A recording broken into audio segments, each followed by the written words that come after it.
बच्चों, आज हम लोग भगवती चरण वर्मा द्वारा रचित दीवानों की हस्ती कविता पढ़ने जा रहे हैं। अगर एक पंक्ति में समझा जाए कि इस कविता में क्या बताया गया है, तो इस कविता में कवि आशावादी बनकर जीवन में मस्ती के साथ बढ़ने की प्रेरणा देता है। वह आशावादी है, उसके जीवन में यह उल्लास है कि मैं जिस काम के लिए धरती पर आया हूं, जिस काम के लिए संसार में हमारा सृजन हुआ है, मैं उस कर्तव्य का निर्वहन अवश्य करूंगा। तो आइए देखते हैं इस कविता में कवि ने क्या बताया है। कवि कहता है, हम दीवानों की क्या हस्ती है, आज यहां कल वहां चले, मस्ती का आलम साथ चला, हम धूल उड़ाते जहां चले। कवि कहता है कि हम दीवाने हैं, हम मस्त मौले हैं, हम फक्कड़ स्वभाव के हैं। हमारी अपनी कोई हस्ती नहीं है, हमारा अपना कोई अस्तित्व नहीं है। आज यहां है, कल वहां चले जाएंगे, हमारा कोई ठिकाना नहीं है। हम बहते हुए पानी की तरह हैं, हम झरने के पानी की तरह हैं जो हमेशा गति में रहता है। तो हमारा जीवन भी हमेशा गति में है। आज यहां है, कल वहां है, लेकिन जहां चलते हैं वहां धूल उड़ाते चलते हैं, अपनी पहचान बनाते चलते हैं, और लोग हमारे साथ पीछे पीछे दौड़ते हैं। जिनको जीवन में मस्ती चाहिए, जो हमारी तरह जीवन में दीवानापन होंगे, जिन्होंने कभी जीवन से हार नहीं माना है, आशावादी दृष्टिकोण के हैं, वे सभी के सभी हमारे साथ पीछे पीछे चलते हैं। और यह पूरी भीड़ लेकर के मैं जीवन के पथ पर आगे बढ़ता चलता हूं। दूसरी पंक्ति में कहता है कवि, आए बनकर उल्लास अभी, आंसू बनकर बह चले अभी, सब कहते ही रह गए अरे, तुम कैसे आए कहां चले। हम जीवन में प्रसन्नता भर करके आए हैं। हमारा उद्देश्य है कि जो हमारे सगे संबंधी हैं, जो हमसे जुड़े हुए लोग हैं, जो हमारी सृष्टि है, उसमें उल्लास भरा जाए, प्रसन्नता भरा जाए, खुशी भरा जाए, अच्छा माहौल पैदा किया जाए। आंसू बनकर बह चले कभी, जब यहां से हम निकले तो लोगों ने हमारे लिए आंसू बहाए, लोगों ने हमारे लिए स्नेह के आंसू छलकाए, और लोगों ने हमसे पूछा, सब कहते ही रह गए अरे। सब पूछ रहे थे कि तुम कैसे आए और कहां चले, तुम कैसे आए थे और कहां चल दिए। तो यहां कवि ने करने की प्रेरणा दी है कि हमें जीवन में ऐसे कर्म करके जाने हैं कि हम भले ही चले जाएं, लेकिन लोग हंसते हंसते हमको याद करें, लोग हमारे लिए आंसू भी बहाएं, लोग हमारी गुणों का गुणगान करें, हमें याद करें। अगली पंक्ति है, किस ओर चले यह मत पूछो, चलना है बस इसलिए चले, जग से उसका कुछ लिए चले, जग को अपना कुछ दिए चले। कवि कहता है कि किस ओर चले यह मत पूछो, हमारी कोई दिशा नहीं है, हम चहुं दिशा में चलने वाले हैं, सभी दिशाओं में रहने वाले हैं, सभी दिशाओं में हमारा अस्तित्व है, सभी दिशाओं में हमारी पहचान है, सभी लोग हमें जानते हैं। चलना है बस इसलिए चले, क्योंकि हमारा उद्देश्य है चलना है, केवल चलना है, जीवन चलता ही रहता है, मर जाना है रुक जाना है, निर्झर अझर कर कहता है। तो हमारा उद्देश्य जीवन में आगे बढ़ना है, जीवन में प्रगति के पथ पर आगे बढ़ना है, हमें जीवन में हार नहीं माननी है। इसलिए हमें केवल जीवन में चलना है, हमें केवल अपना संदेश दूसरे लोगों तक प्रेषित करना है। इसलिए मैं केवल आगे बढ़ रहा हूं और चल रहा हूं।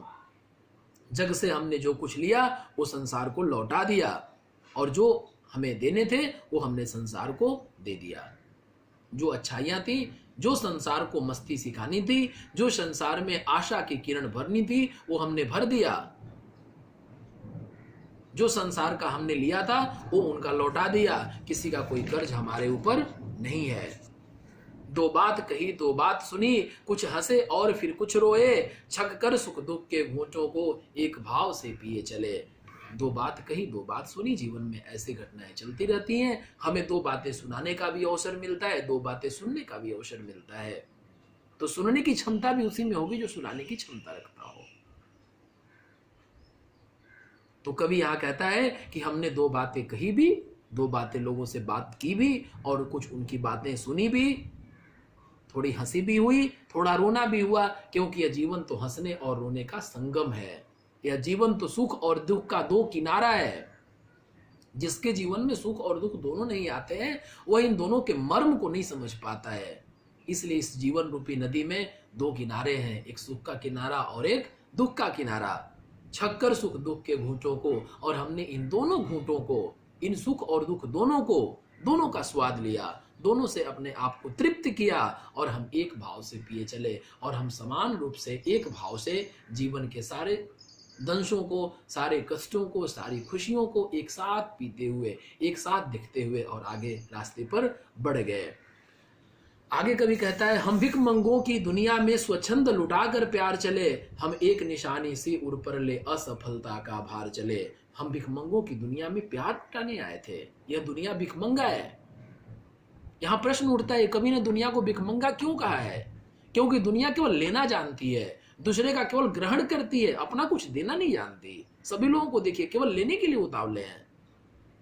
कवि इस बात से दुखी है, कह रहा है कि भिखमंगों को हमने दे दिया, हमारे पास प्यार ही था, हमारे पास मस्ती थी, हमारे पास अपना आशावादी दृष्टिकोण था, वो सब कुछ हमने संसार को दे दिया, और अपने हृदय में एक भार हमारे पास है, और वह भार क्या है? निराशा का भार, हताशा का भार। क्योंकि संसार के लोगों को इस हालत में देख करके कभी दुखी होता है कि लोग दूसरे के बारे में क्यों नहीं सोचते, लोग अपना जीवन स्व केंद्रित होकर क्यों बिताना चाहते हैं। जो मजा परमार्थ में है, वो मजा स्वार्थपूर्ण जीने में नहीं है। आगे कवि कहता है कि हम अपना और पराया क्या, हमारे लिए अपना और पराया कोई नहीं है, क्योंकि हम तो वसुधैव कुटुंबकम की दृष्टिकोण रखने वाले हैं। हमारे लिए तो पूरा धरती, पूरा संसार ही अपना परिवार है।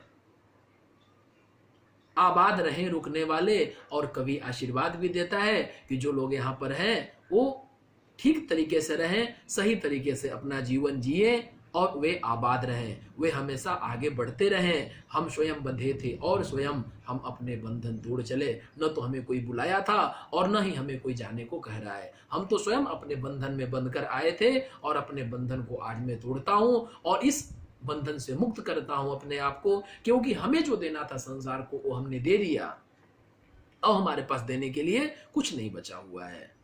तो इस पूरी कविता में कवि जो है एक बड़े ही सरल और सहज भाषा में लोगों के अंदर जोश भरने का काम करता है कि कम से कम उस उद्देश्य के बारे में सोचो, उस लक्ष्य के बारे में सोचो जो तुम्हारा जीवन में आने से पूर्व निर्धारित था, और यह प्रयास करो कि क्या तुमने अपने लक्ष्य को प्राप्त किया। इस बात को देखो, इस बात को खोजो। अगर कोई कमी रह गई है तो उसका निराकरण करो, सोचो, क्योंकि जीवन में उसी का जीना होता है जो दूसरे के काम आना जानता है, जो दूसरे को प्रसन्नता दे सकता है, दूसरे को खुशी दे सकता है। अपने लिए तो सभी जीते हैं, जो दूसरों के लिए जीता है वही मानव और वही महामानव का दर्जा पाता है।